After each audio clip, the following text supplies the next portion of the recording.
Construction is risky, which is why insurance is a must for every project. Now, you know about car insurance, health insurance, homeowners insurance, but construction insurance? Probably not so much. So if you're getting ready to start a big building project, listen up. There are a few types of insurance you, as the owner, will want in place for your project. To protect against losses during construction due to damage or destruction from things like fire, earthquake, or tornado, ask your GC for a solid builder's risk policy. To cover things like falls, cuts, and other job site accidents, your contractor will need workers' comp coverage. And to protect you from suits brought by third parties, like the lady who walked past the danger sign and tripped into freshly poured concrete, your contractor will also need a healthy general liability policy, which is where your options can get a little confusing. So let's try to clear things up a bit. First, there's the traditional method. In this every man for himself approach, the GC or construction manager, the subcontractors, and their sub-subcontractors, basically everyone working on the project, are all responsible for getting their own workers' comp and liability insurance policies based on the requirements of the contract. Subcontractors, as well as the GC, will name you, the owner, as an additional insured party on their policies for a trickle-up coverage effect. This means that as the owner, you have to rely on others to manage their insurance coverage and trust that everyone is fully covered. As you might imagine, with so many different subcontractors working on a single project, you can end up with a lot of very different policies, each with their own terms and conditions of coverage. You also end up with a lot of different insurance companies and, potentially, a lot of finger-pointing when trying to determine who's at fault and who pays for it if something goes wrong. Not to mention all those attorney fees. On top of all that, you might end up with duplicate or redundant coverages that you shouldn't be, but are, paying for. So let's go ahead and dive into the alternative, Controlled Insurance Programs, or CIPs.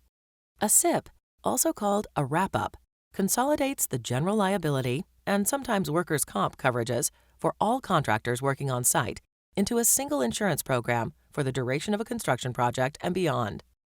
In return, participating subcontractors will offer lower bids by not including the cost of their own insurance.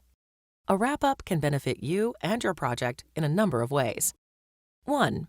It significantly reduces gaps in coverage.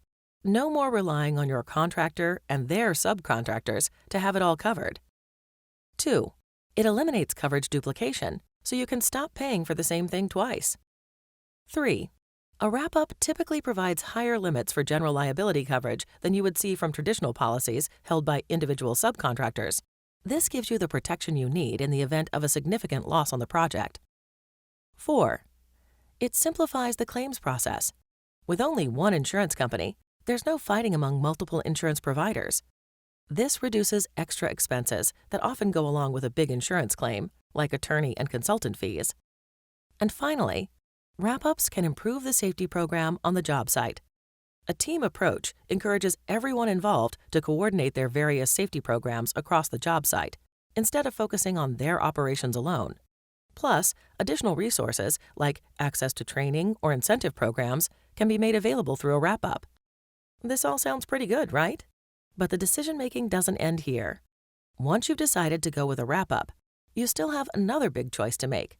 OCIP, that's Owner-Controlled Insurance Program, or CSIP, which stands for Contractor-Controlled Insurance Program.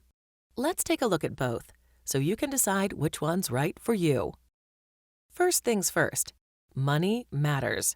So which program gets you the best rates, an OCIP or a CSIP? Well, it depends. If you want the option to work with a newer or smaller contractor, or maybe one that doesn't have such a solid safety history, you might be able to get a better rate with an OCIP. However, if you're working with an experienced contractor who does have a solid safety record and credit rating, they'll almost certainly be able to get the most competitive rates through a CSIP. What about time and effort? Wrap-ups come with a fair amount of setup and administrative work throughout the life of the project and beyond, should any claims occur. If you already have experienced staff who can dedicate the time to an OCIP, you're all set. Otherwise, you might prefer to let your contractor handle those hassles with their CSIP. And finally, let's compare coverages. At their core, OCIPs and CSIPs cover the same things. However, the experience of the program sponsor does matter. Generally speaking, an established contractor sponsoring a CSIP will be able to look at your unique project, identify any potential coverage gaps, and leverage economies of scale to provide you with more coverage than you would get for the same price through an owner-controlled program. Whereas with an OSIP, you could end up paying more to close up any gaps. These are all important things to consider when choosing between traditional construction insurance, an OSIP, or a CSIP. We hope you now have a better idea of how you're going to insure your next construction project.